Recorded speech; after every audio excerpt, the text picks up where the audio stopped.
Mapagpalang araw po at gabi sa lahat. Ang ating tatalakayin sa ngayon ay patungkol sa paglikha ng Diyos sa langit at sa lupa at sa lahat ng bagay na naririto. Dahil ang iba nagsasabi po na nauna daw po nilikha ang tao kaysa lahat ng bagay. Mayroon namang ibang nagsasabi na nauna daw po nilikha yung tao kaysa hayop. Ngayon, babasahin po natin sa Biblia. Ang magpapatunay po dyan ay ang Biblia. Makikita po natin yan sa Henesis. Ito po sa Henesis, makikita po natin dyan. Makikita po natin dyan kung paano nilikha ng Diyos ang lahat ng bagay na naririto sa lupa at sa langit. Makikita po natin dito kung paano nilikha ng Diyos ang lahat ng bagay na naririto sa lupa. Ito po, babasahin ko po para malaman po natin kung alin ba talaga ang unang nilikha, hayop ba or tao. Ang kasaysayan ng paglikha ng panimula ay nilikha ng Diyos ang langit at ang lupa. Ang lupa ay walang hugis o anyo. Dilim ang bumabalot sa kalaliman at kumikilos ang Espiritu ng Diyos sa ibabaw ng tubig. Sinabi ng Diyos, magkaroon ng liwanag, at nagkaroon nga. Nasiyahan ang Diyos ng ito'y mamasdan. Pinagbukod niya ang liwanag at ang dilim. Ang liwanag ay tinawag niyang araw, at ang dilim naman ay tinawag niyang gabi. Lumipas ang gabi at sumapit ang umaga, iyon ang unang araw. Sinabi ng Diyos, magkaroon ng kalawakang maghahati sa tubig upang ito'y maghiwalay, at nangyari ito. Ginawa ng Diyos na pumagitan ang kalawakan sa tubig na nasa itaas at sa tubig na nasa ibaba. Langit ang itinawag niya sa kalawakan. Lumipas ang gabi at sumapit ang umaga, iyon ang ikalawang araw. Sinabi ng Diyos, magsama-sama sa isang dako ang tubig sa silong ng langit upang lumitaw ang lupa. At nangyari nga ito. Tinawag niyang lupa ang tuyong bahagi, at dagat naman ang nagsama-samang tubig. Nasiyahan siya nang ito'y mamasdan.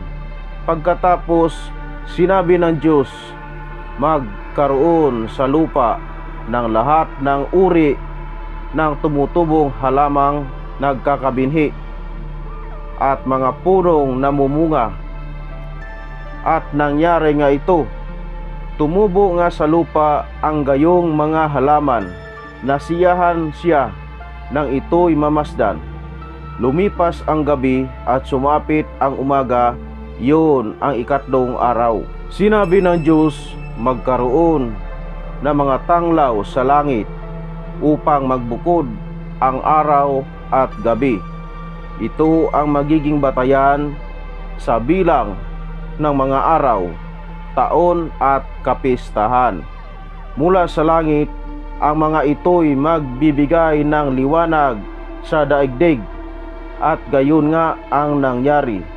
Nilikha ng Diyos ang dalawang malalaking tanglaw, ang araw upang magbigay liwanag sa maghapon, at ang buwan upang tumanglaw kung gabi. Nilikha rin niya ang mga bituin. Inilagay niya sa langit ang mga tanglaw na ito upang magbigay ng liwanag sa daigdig. Tumanglaw kung araw at gabi, at magbukod sa liwanag at dilim. Nasiyahan ang Diyos nang ito'y kanyang mamasdan.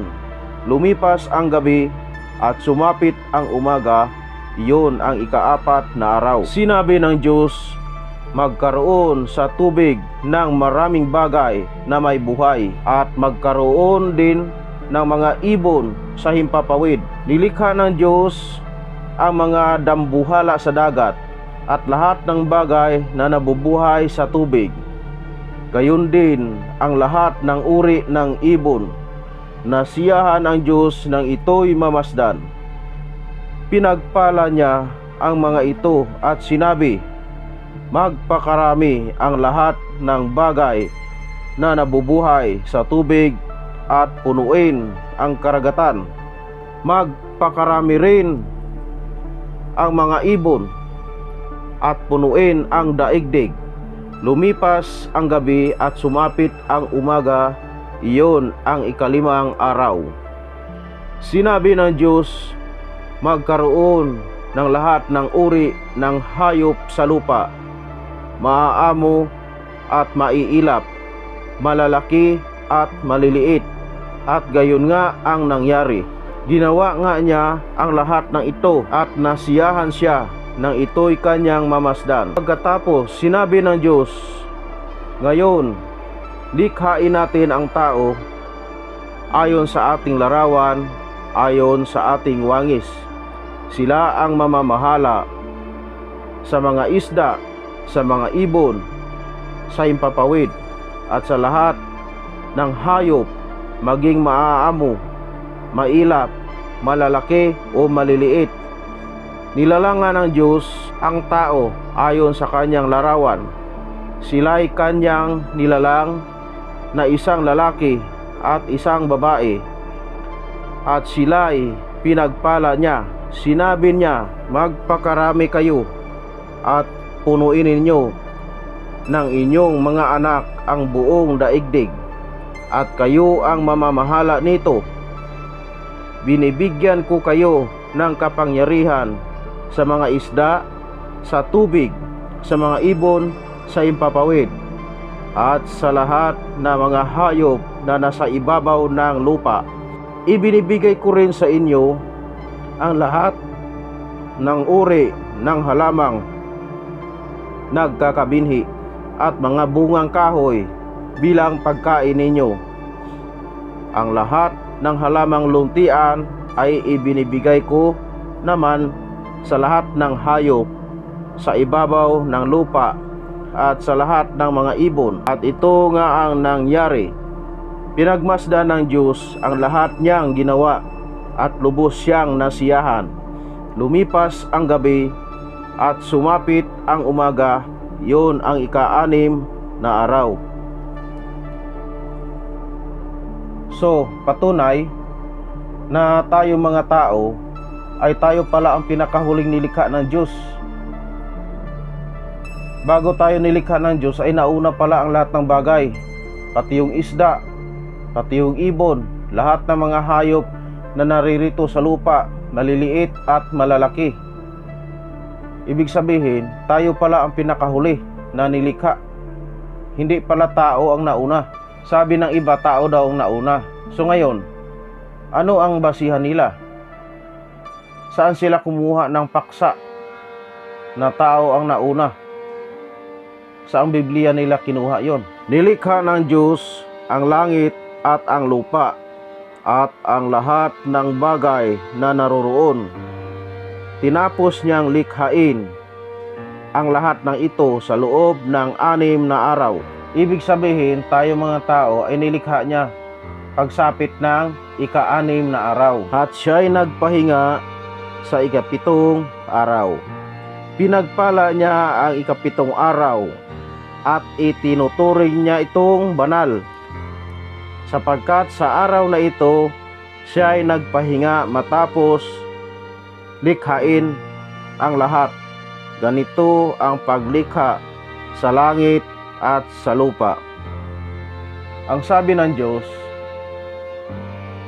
ay nilikha niya ang lahat ng bagay na naririto sa lupa, kasama na ang langit, sa loob ng 6 na araw. At sa ika-7 araw siya po ay nagpahinga, at ang araw na iyon ay itinuturing niyang banal. Pero hindi nakalagay rito sa Biblia na ang ika-7 araw ay araw na linggo. Hindi rin nakalagay sa Biblia na ang ika-7 araw ay araw na Sabado. Kaya tayo mga tao, ang iba nagsisimba sa araw na Linggo, ang iba nagsisimba sa araw na Sabado.